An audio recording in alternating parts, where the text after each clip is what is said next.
चलो बात कर लेते हैं हम स्पर्म्स की, स्पर्म का स्ट्रक्चर की।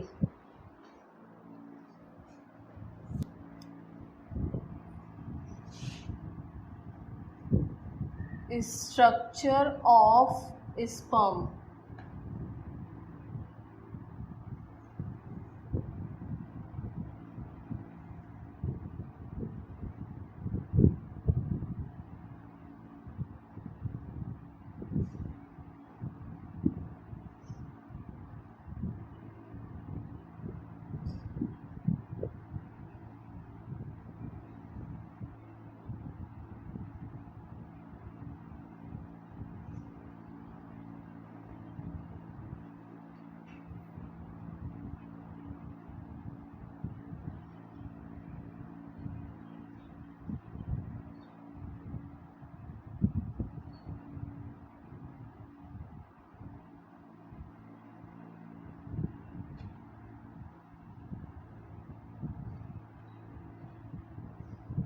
स्पर्म जो स्पर्म है वो 3 पार्ट्स में डिवाइड रहेगा, हेड, टेल और नेक। ये है उसकी टेल जिसके थ्रू वो मूवमेंट करेगा।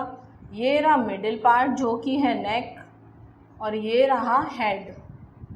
जो हेड है इसमें न्यूक्लियस प्रेजेंट रहेगा, जेनेटिक मटेरियल।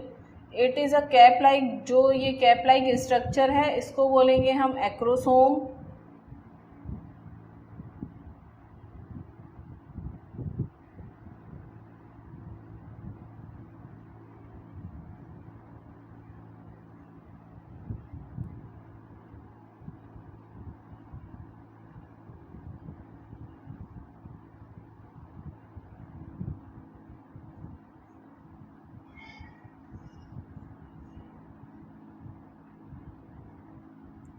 ये रहा माइटोकॉन्ड्रिया।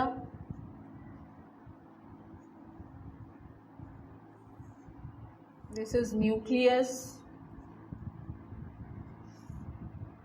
और ये टेल। अब क्या हुआ, जब स्पर्म का स्ट्रक्चर हमने देखा, ये जो हेड है इसके ऊपर एक कैप लाइक स्ट्रक्चर रहेगा जिसको हम एक्रोसोम बोलेंगे। हेड में ही इसका जेनेटिक मटेरियल जो है वो है न्यूक्लियस प्रेजेंट रहेगा। माइटोकॉन्ड्रिया नेक में प्रेजेंट रहेगा जो कि इसको एनर्जी प्रोवाइड करेगा फ्लो करने के लिए।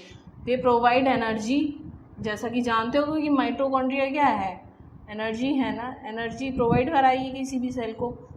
They provide energy. और ये रहा टेल जो कि स्विम करने में हेल्प करेगा किसको, स्पर्म को। ये पढ़ लिया हमने, हेड, नेक एंड टेल, ये 3 पार्ट्स में डिवाइड है। हेड में न्यूक्लियस प्रेजेंट रहेगा जो कि जेनेटिक मटेरियल है, जिसका ही फ्यूजन होगा किसके थ्रू, किसमें, ओवम के न्यूक्लियस, यानी कि ओवम का जो जेनेटिक मटेरियल है वो जब स्पर्म के जेनेटिक मटेरियल से फ्यूज होगा तब उसका जाइगोट का फॉर्मेशन होगा। माइटोकॉन्ड्रिया जो है वो एनर्जी प्रोवाइड कराएगी, टेल जो है वो स्विम करने में उसको हेल्प करेगी।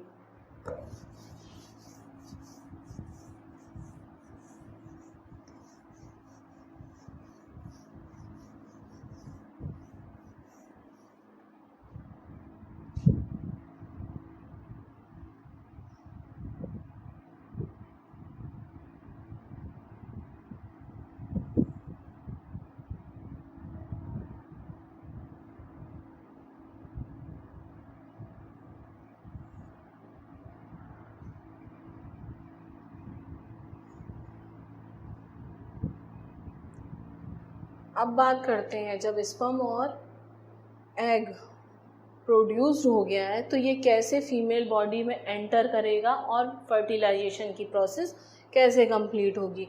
तो जो स्पर्म है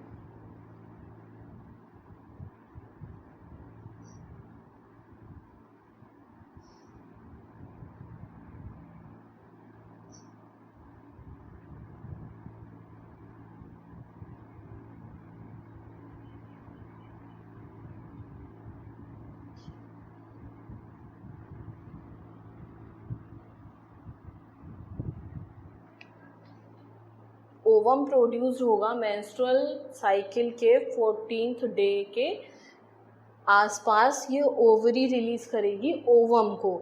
तो जब ये रिलीज़ करेगा तो ये फिम्बरी के थ्रू जो है ये फैलोपियन ट्यूब में जो एग है वो फिम्बरी हेल्प करेगी इस ओवरी से एग को फैलोपियन ट्यूब में पहुंचाने की। अब ये फिम्बरी में आ गया, यहाँ से वेजाइनल ट्रैक के थ्रू स्पर्म्स जो हैं वो बहुत सारे स्पर्म मूव करेंगे और ये पहुंचेंगे फैलोपियन ट्यूब में। इसमें से क्या होगा, जब ये आपस में फ्यूज़ कर जाएंगे एक दूसरे से, एम्पुलरी रीजन में इनका फ्यूज़न होगा, फिर ये एक सेल बनाएंगे, जाइगोट फॉर्म करेंगे। क्योंकि फ्यूज़न हो चुका है मेल और फीमेल गैमेट का, जाइगोट फॉर्म होगा। एक सेल से क्या होगा, 2 सेल बनेंगी, 2 सेल से 4 सेल बनेंगी, 4 सेल्ड स्ट्रक्चर के बाद जो होगा वो फॉर्म हो जाएगा 8 सेल्ड स्ट्रक्चर, जो कि कहलाएगा मोरुला। और मोरुला के बाद ब्लास्टोसिस्ट फॉर्म होगा, ये हो जाएगा 8 सेल्ड स्ट्रक्चर। और जब 8 सेल यानी कि 16 सेल्ड स्ट्रक्चर फॉर्म होगा, उस टाइम ये यूट्रस की वॉल से आके जो है वो अटैच हो जाएगा। यानी कि ये जो अटैचमेंट होगी 16 सेल्ड स्ट्रक्चर की यूट्रस में, इस प्रोसेस को बोलेंगे हम इम्प्लांटेशन। इम्प्लांटेशन क्या है, when zygote is embedded in the uterine wall और endometrium is known as implantation. Attachment of zygote which is 16 celled structure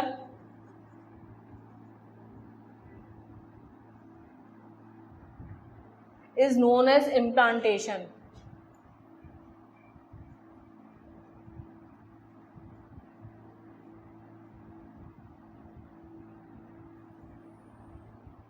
zygote formation, zygote कब बनेगा, when male and female gamete are fused।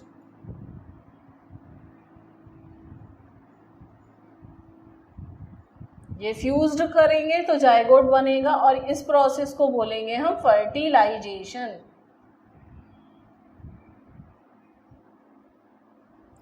Fertilisation हो गया, zygote form हो गया, zygote 16 sailed structure में convert होके ये इम्प्लांट कर जाएगा यूट्रस में, यूट्राइन वॉल में। उसके बाद ये 9 मंथ तक इस यूट्राइन वॉल में रहेगा और सरवाइव करेगा। देन इस बर्थ कैनाल के थ्रू एक बेबी का बेबी बर्थ होगी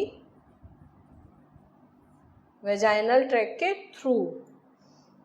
बेबी बर्थ के टाइम क्या होगा, जो बेबी है वो, जो फीटस है वो यूट्रस में रहेगा और प्लेसेंटा के थ्रू मदर से फूड, न्यूट्रिएंट्स, ऑक्सीजन, इन सब की सप्लाई होती रहेगी एक फीटस को एम्ब्रियोनिक पीरियड के टाइम।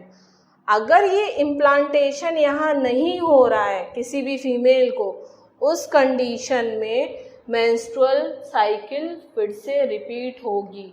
क्योंकि हर मंथ क्या होगा, हर मंथ ओवरी से ओवा रिलीज होगा और जब वो ओवा फ्यूज़ करेगा मेल गैमेट से, उस कंडीशन में जाइगोट फॉर्म होगा। और जब तक जाइगोट इम्प्लांट नहीं होता है तब तक कोई भी लेडी प्रेग्नेंट नहीं होगी। अगर इम्प्लांटेशन नहीं हो रहा है उस कंडीशन में जो एंडोमेट्रियम, जो इनर वॉल है यूट्रस की, वो ब्रेक डाउन कर जाएगी और ब्लड वेसल्स जो हैं वो पास आउट होंगे वेजाइनल ट्रैक के थ्रू, जिसको ब्लीडिंग और मेंस्ट्रुअल साइकिल बोलते हैं। जो मेंस्ट्रुअल साइकिल होगी वो 2 फेजेस में डिवाइड होगी। पहला होगा follicular phase and next is Graafian luteal phase.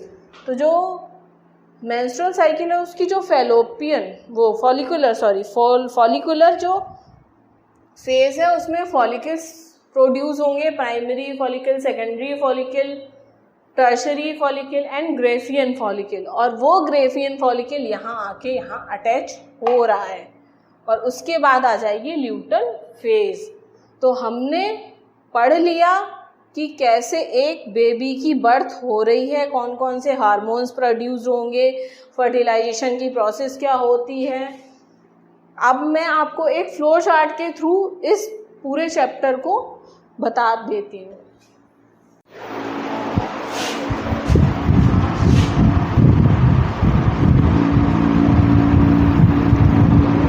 Reproduction, अब क्या हुआ, रिप्रोडक्शन के लिए क्या चाहिए हमको, male reproductive organ and female reproductive organ.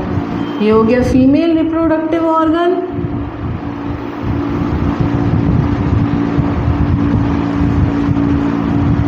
ये हो गया male reproductive organ.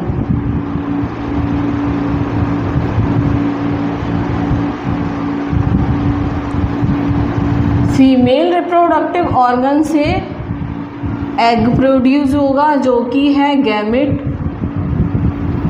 Female gamete, और इससे प्रोड्यूस होगा स्पर्म जो कि है मेल गैमेट। जब ये दोनों फॉर्म हो जाएंगे उसके बाद इन दोनों का होगा फ्यूज़न, और इस फ्यूज़न के बाद फॉर्म होगा जाइगोट, यानी कि X प्लस Y, यानी कि स्पर्म प्लस ओवम। तो इस प्रोसेस को, जो फ्यूज़न की प्रोसेस है, उसको हम बोलेंगे फर्टिलाइजेशन। फर्टिलाइजेशन के बाद जो जाइगोट है वो डिवाइड होगा और 16 सेल्ड स्ट्रक्चर को फॉर्म करेगा। इस 16 सेल्ड स्ट्रक्चर का यूट्रस में फ्यूजन भी कहाँ हो रहा है, फैलोपियन ट्यूब के एम्पुलरी रीजन में।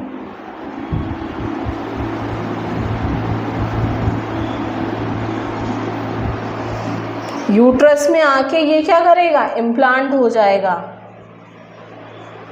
इम्प्लांट के बाद ये 9 मंथ तक वहाँ सरवाइव करेगा और उसके बाद बेबी बर्थ हो जाएगी। तो ये पूरी प्रोसेस है रिप्रोडक्शन की। रिप्रोडक्शन हो गया, एक प्रोडक्शन हो रहा है न्यू ऑर्गेनिज्म का बाय फीमेल और मेल रिप्रोडक्टिव ऑर्गन के थ्रू। जो मेल रिप्रोडक्टिव ऑर्गन है उससे स्पर्म प्रोड्यूस होगा गैमेटोजेनेसिस के थ्रू, जिसको बोलेंगे हम स्पर्मेटोजेनेसिस।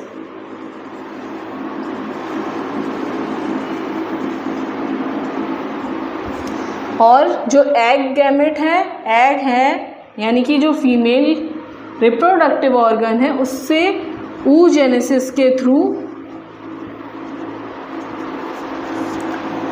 ये प्रोड्यूस होगा। अब क्या होगा, जो फैलोपियन ट्यूब है, फीमेल का जो बॉडी स्ट्रक्चर है उसमें जो फैलोपियन ट्यूब में फिम्बरी के थ्रू जो ओवरी से एग रिलीज हो रहा है वो, और स्पर्म जब एम्पुलरी रीजन में आएंगे वहाँ फ्यूज़न होगा, मीट करेंगे। मीट करने के बाद फर्टिलाइजेशन की प्रोसेस के थ्रू एक जाइगोट डिप्लॉयड स्ट्रक्चर बनेगा। इस डिप्लॉयड स्ट्रक्चर में माइटोटिकली डिवीजन्स होंगे। डिवीजन्स होने के बाद एक 16 सेल्ड ब्लास्टोमियर स्ट्रक्चर बनेगा। उस स्ट्रक्चर का जब इम्प्लांट हो जाएगा यूट्रिन वॉल में, उस कंडीशन के बाद जो है वो एक लेडी प्रेग्नेंट कहलाएगी, अदरवाइज वो प्रेग्नेंट नहीं होगी। और प्रेगनेंसी के साथ टाइम क्या होगा, जो यूट्रस होगा वो एनलार्ज हो जाएगा जिससे वो बेबी को सपोर्ट कर सके, उसे सर्वाइव कर सके। और प्लेसेंटा के थ्रू जो बेबी वॉम में है, यूट्रस में है, वो उसको फूड न्यूट्रिएंट्स प्रोवाइड किया जाएगा। तो मैं आशा करती हूँ आपको ये ह्यूमन रिप्रोडक्टिव सिस्टम समझ में आया होगा। अगर आपको पसंद आए तो प्लीज़ मेरे चैनल को लाइक एंड सब्सक्राइब करें। Thank you.